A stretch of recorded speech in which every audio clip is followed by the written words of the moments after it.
This is a 1981 Harley Davidson Shovelhead FGXS. It's electric start and a kickstart. It's a running bike.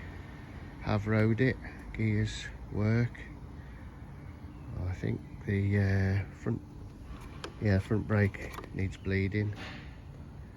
Back brake worked. Just get it started.